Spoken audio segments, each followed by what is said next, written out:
আসসালামু আলাইকুম প্রিয় দেশবাসী।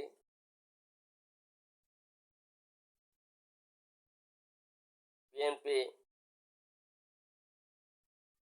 মনে করতেছে তারা ক্ষমতায় যাবে, কিন্তু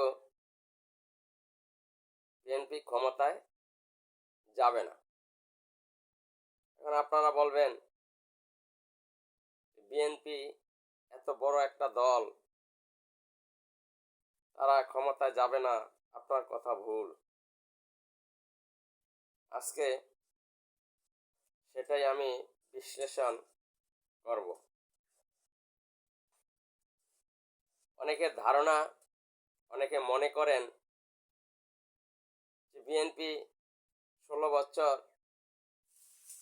ক্ষমতায় ছিল না, তারা অনেক অত্যাচারিত, নির্যাতিত, নিষ্পেষিত হয়েছে,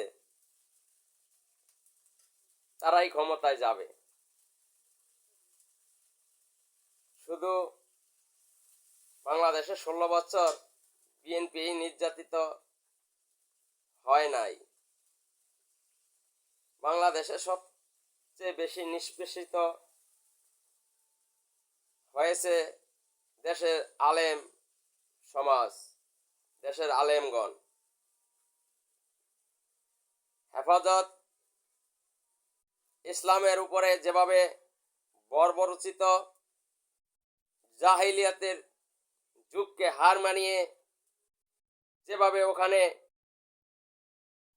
শত হাজার হাজার ভাইদেরকে শহীদ করা হয়েছে, সেটা কিন্তু বিএনপিকে করা হয়নি।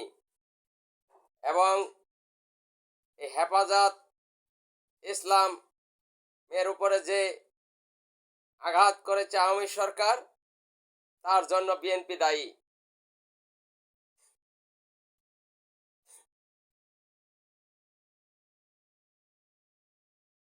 দেশের আলেম ওলামাদের উপরে যেভাবে নির্যাতন করেছে ফ্যাসিস্ট সরকার,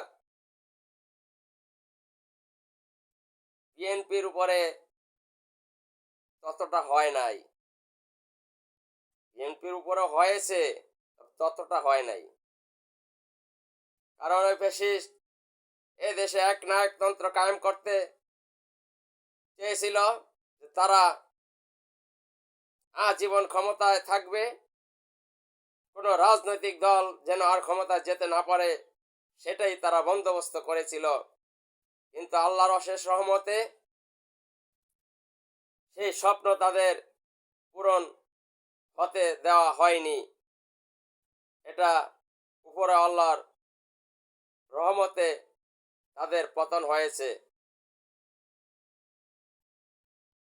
বিএনপি ক্ষমতায় যেতে পারত যদি বিএনপির আচার আচরণ, স্বভাব চরিত্র আগের চাইতে ভালো হইতো। কিন্তু ফ্যাসিস্ট পালানোর পরে বিএনপির সে আগের চরিত্র থেকেও আরো মারাত্মক আকার ধারণ করেছে। তারা তারা তাদের ক্ষমতায় যাওয়ার পথ বন্ধ করে দিয়েছে। তারা যদি মানুষের সাথে ভালো আচরণ করত, ভালো ব্যবহার করত, দেশের স্বার্থে কথা বলতো, দেশের আলেম ওলামাদের ইজ্জত করত, তারা যদি ভারতের সুরে কথা না বলতো, তারা ইসলাম দেশপ্রেমিক, মানবতা প্রেমিক দেরকে নিয়ে যদি রাজনীতি করত, তারা যদি প্রতিহিংসার রাজনীতি না করত, তারা যদি উদ্বুদ্ধ কথাবার্তা না বলতো, তারা যদি চাঁদাবাজি না করত, সন্ত্রাসী না করত, নিজেরা খুন না হতো, তাহলে যদি 3 মাসের ভিতরে একটা নির্বাচন দিত, তাহলে তাদের ক্ষমতায় যাওয়ার একটা পরিকল্পনা ছিল। এবং বাংলাদেশ জামায়াত ইসলাম যদিও বিরোধী দলে থাকতো, তখন শক্তিশালী অবস্থানে থাকতো। কিন্তু সেটা করতে বিএনপি ব্যর্থ হয়েছে।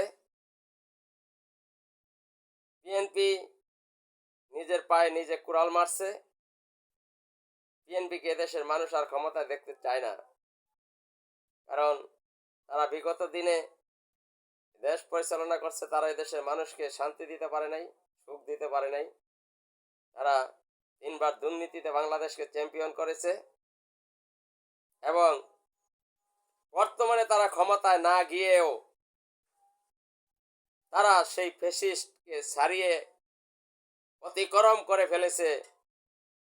তারা মানুষকে মানুষই মনে করছে না, কোনো রাজনৈতিক দলকে তারা দলই মনে করছে না, মনে করছে তারাই একক কর্তৃত্ব করবে, বাংলাদেশে আর কোনো দল থাকবে না। যেটা ফ্যাসিস্ট আওয়ামী লীগ করতে চেয়েছিল, সেটা এখন বর্তমানে বিএনপি করতে চেয়েছে। এর জন্যই বিএনপি ধ্বংস হবে এবং এই বিএনপিও এক সময় আওয়ামী লীগের মতো পালিয়ে যেতে হবে। আমার এই কন্টেন্ট থেকে আজকে আমি বললাম, যদি আমি বেঁচে থাকি আর আপনারা বেঁচে থাকেন তাহলে স্মরণ করিয়ে দিবেন আমাকে।